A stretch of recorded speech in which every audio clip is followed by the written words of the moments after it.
Rain poured down in endless sheets that evening as Emma Brooks, a 32-year-old single mother, hurried into a small roadside cafe clutching her worn-out purse. Her coat was soaked, her shoes squelched, and her 8-year-old son Liam shivered beside her. The cafe's heater buzzed softly, filling the room with the scent of coffee and cinnamon. It had been a rough week. Her paycheck from the grocery store barely covered rent, and the landlord had already sent another warning note. Her old car had broken down again, and she didn't know how she'd make it to work tomorrow. Still, she smiled at Liam, trying to hide the exhaustion in her eyes. "Mom, can we share a hot chocolate?" Liam asked, looking up hopefully. Emma nodded, brushing his damp hair aside. "Of course, baby, just one, okay, we'll share." As she stood in line, counting the few crumpled bills in her purse, she noticed an older man at the counter arguing softly with the cashier. He looked out of place, dressed in a muddy overcoat, his hair messy from the rain. The cashier, growing impatient, said, "Sir, I'm sorry, but your card's been declined." The man looked down, clearly embarrassed. "It must be the bank's system. I can step outside and—" Before he could finish, Emma placed a gentle hand on the counter. "It's fine," she said quietly. "I'll pay for his coffee." The man turned in surprise, his gray eyes meeting hers. "You don't have to do that, miss." "I know," she smiled softly. "But sometimes, people just need a warm drink."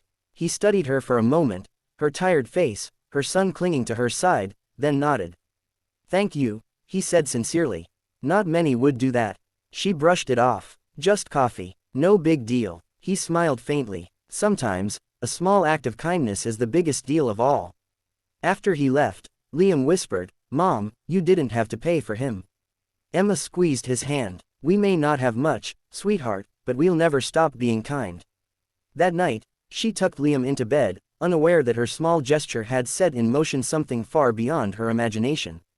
The next morning, Emma was woken by a deafening noise outside her small rented house.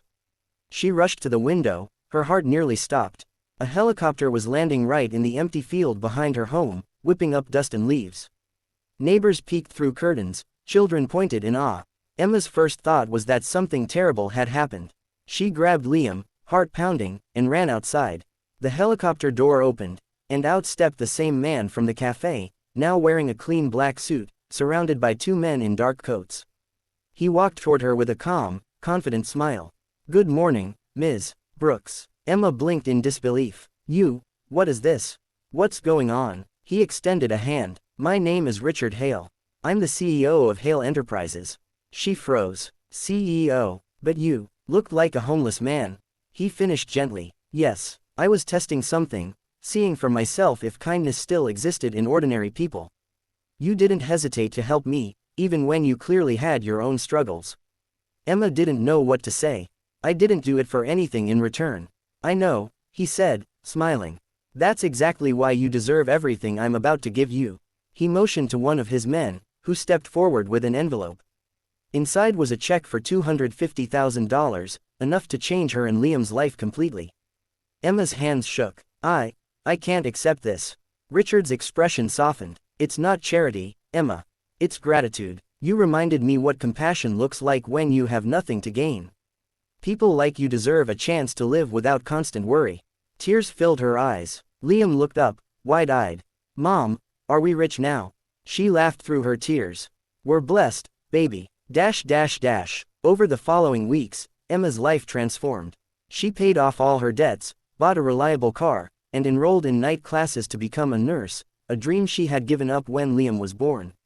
She even started a small charity to help struggling single parents, inspired by what Richard had done for her. But what touched her most wasn't the money, it was the friendship that followed. Richard often visited, always with a warm smile for Liam and coffee for Emma. They'd sit on her porch, talking about life, loss, and second chances. Emma learned that Richard had lost his wife and daughter years ago, and since then, he'd lived in guilt, disconnected from the world. "You helped me remember what it means to care," he told her one evening as the sun dipped low. "And you showed me that miracles can come from the smallest things," she replied. Months later, on a spring morning, another helicopter landed, but this time, it wasn't a surprise. Emma and Liam stood waiting, smiling as Richard stepped out, holding a bouquet of white lilies. He walked up, his eyes kind but nervous. Emma, I've spent years surrounded by people who wanted something from me. But you only gave. You gave kindness when you had nothing. And you gave me hope when I thought my heart was done feeling. He took a deep breath. Would you let me be part of your life? Of Liam's life? Tears welled in Emma's eyes as she nodded. Yes, Richard, I think you already are. Liam ran up and hugged him. Does that mean I get to ride the helicopter again? Richard laughed, lifting him up. Every time you want, buddy.